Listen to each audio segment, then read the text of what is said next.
छत्तीसगढ़ का महादेव को पूरे देश ही नहीं बल्कि विदेशों में भी जाना जाता है। अब आप सोच रहे होंगे महादेव क्या? एक महादेव होते हैं जिनकी हम पूजा करते हैं, लेकिन छत्तीसगढ़ के दुर्ग और भिलाई में एक महादेव है जिसकी पूजा आज के युवा करते हैं। अब पूजा कह रहा हूँ तो आप सोच रहे होंगे ये पूजा कैसे? ये पूजा नर्क की ओर जाने वाली पूजा है, मतलब नर्क की पूजा करते हैं ये लोग। ये जो आप जितने युवा देख रहे हैं ना, कोई इसमें इंजीनियर है, कोई 12वीं पास है, सब युवा लड़के दिख रहे हैं। ये लड़के जो है ये महादेव ऑनलाइन सट्टा से जुड़े हुए हैं, आज के युवा हैं। और ये ऐसे ऐसे युवा हैं, देखिए आज कितने छोटे छोटे हैं अभी तक, लेकिन ये सिर्फ इसी पैनल में फंसे हुए हैं। जो महादेव आईडी जो कि भिलाई से शुरू हुआ था, अब दुबई तक पहुंच चुका है। दुबई में इसका मास्टरमाइंड बैठा हुआ है और दुर्ग पुलिस इस महादेव के जितने भी पैनल को है उसे ख़त्म करने का बीड़ा उठाई है। लगातार दुर्ग पुलिस इन महादेव आईडी से जुड़े पैनलों पर सख्त कार्रवाई कर रही है और लगातार कई ऐसे युवा पकड़ाए हैं जो कि इस ऑनलाइन सट्टे से जुड़े हुए थे। हमारे साथ दुर्ग एसपी अभिषेक पल्लव है जिन्होंने इस महादेव आईडी पर कार्रवाई करने की शुरुआत की थी। सर, ड्रीम 11 आज पकड़े हैं आप महादेव की, कैसे क्या है इसमें पूरी? ये लोग अंबिकापुर से महादेव आईडी के 3 पैनल चलाया करते थे। इनका मास्टरमाइंड आपको बीच में दिख रहा है, ये मास्टरमाइंड है इनका। इसका नाम जो है वो सद्दाम है। ये इसके साथ 2 लड़के हैं जो भर्ती का बेड़ा दोनों ने उठाया हुआ था और इन लोगों ने मिलके 8 लड़कों को जो है, सीधे साधे लड़कों को पैसे के लोभ में 20,000 की नौकरी, खाना पीना फ्री, इनको इन्होंने भर्ती किया। ये लोग एक दिन में 12 लाख का करीब ट्रांजैक्शन करते थे, जिसमें 8 से 9 लाख का शुद्ध प्रॉफिट होता था। इसने जो आईडी है एक दीपक नेपाली से लिया था, 25,000 पर डे रेंट देता था। आप समझ सकते हैं महीने का 7.5 लाख रुपए ये रेंट पटाया करता था और कितना प्रॉफिट फिर उन पैसों को ये 2.5-3 लाख रुपए कैश में निकालता था, अपने रिलेटिव से बांटा करता था और बाकी पैसों को अलग अलग अकाउंट में ट्रांसफ़र कर दिया करता था, जिससे कभी इनका मेन अकाउंट पकड़ाए तो वो अकाउंट्स ना पकड़ाए। मतलब सर ये देखिए, जैसे आपने अभी एक पैनल पकड़ा है, इसकी मंथली इनकम कितनी होगी इस पैनल की अगर अपन बात करें? आप मंथली इनकम करीब 2.5 करोड़ के करीब इनकी मंथली इनकम पर जो है एक ब्रांच की है। ये 3 ब्रांच चलाया करते थे, समझ सकते हैं प्रॉफिट 7-7.5 करोड़ का इनका मंथली प्रॉफिट था।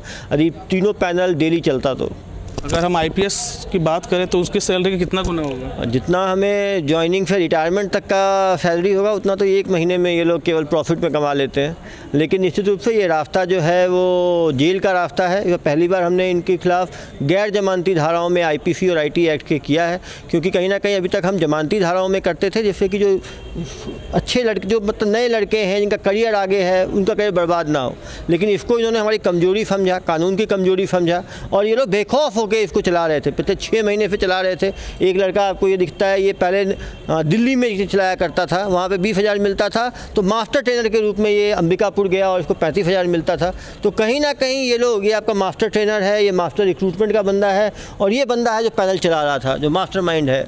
तो इन लोगों ने अब आप समझ सकते हैं ये महीने का कमाता, डेली कमाता था 8.5 लाख रुपए, 50,000 रुपये बांटता था, 8 लाख रुपए का शुद्ध प्रॉफिट डेली था। और इसके जैसे लोगों के कारण इसने 8 लाख कमाने में 8 लोगों की ज़िंदगी पूरी तरह से बर्बाद कर दी। तो कहीं ना कहीं ऐसे लोग समाज के दुश्मन हैं, जिनके ऊपर अपने को पूरी सख्ती के साथ कार्रवाई करने की आवश्यकता है। इतना ज़्यादा टर्नओवर है इनका, ये तो ऐप जो है ऑनलाइन, आपकी कार्रवाई के बाद शायद ईडी भी इसमें इन्वॉल्व हुई है, क्या है? ये मीडिया के थ्रू ये बात सामने आई है कि ईडी ने भी ECIR रजिस्टर किया, इसकी पुष्टि नहीं है। हाँ, लेकिन ईडी ने सारे दस्तावेज हमसे, जो बैंक अकाउंट्स के डिटेल्स थे, वो हमसे मांगा, जो उनको मुहैया कराया गया। क्योंकि निश्चित रूप से समझ सकते हैं महीने का 2-2.5 करोड़ का प्रॉफिट केवल एक ब्रांच में है। इनका ब्रांच नंबर 139 था, देश भर में 250 ब्रांच चल रहे हैं, तो 250 को यदि आप 2 करोड़ से गुना कीजिएगा तो 500 करोड़ का मंथली इनका प्रॉफिट है। तो साल भर में 5-6 हज़ार करोड़ का प्रॉफिट है। निश्चित रूप से बाकी एजेंसीज भी लगी हैं, लेकिन कहीं ना कहीं जो यूथ है उनको समझना पड़ेगा कि पैसे की लालच में इस जुल्म की दुनिया में ना घुसे। जैसे जो लोग युवा समझते थे कि चलो ये तो जमानती धारा है, जाएंगे मुँह चलके में छूट जाएंगे, आज पहली बार आपने गैर जमानती धाराओं पे कार्रवाई की है, तो ये क्या था, थोड़ा युवाओं को बता दें जो इसमें से पहले केवल हम गैम्बलिंग एक्ट में करते थे, गैम्बलिंग एक्ट 4 जो कि जमानती था, मुचलके पे छूट जाते थे। ये बाहर निकल के इनके जो कारोबारी हैं वो भी बोलते थे कि 2-4 हज़ार में जमानत हो जाएगी, तुम लोग फिर छूट जाओगे, फिर काम कर सकते हो।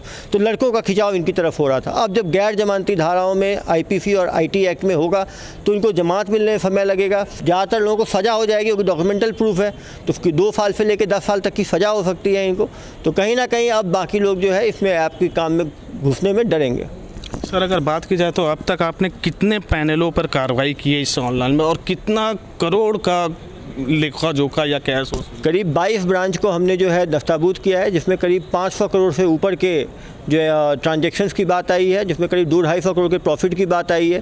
2.5 करोड़ हमने सीज किया है क्योंकि ये बहुत तेज़ होते हैं, डेली का पैसा निकाल के छोटे छोटे अकाउंट में ट्रांसफ़र कर देते हैं जिन्हें पकड़ में ना आए। बहुत ये चालसाजी के साथ काम करते हैं, लेकिन अभी गंभीर धाराओं में कार्रवाई होगी तो बाकी लोग इस काम में आने में डरेंगे। कितने आरोपियों को अब तक पकड़ा?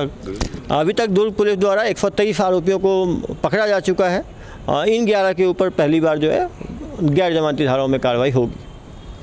तो ये पहली बार हुआ है जब ऑनलाइन सट्टे पर दुर्ग पुलिस ने गैर जमानती धाराओं के तहत कार्रवाई की है।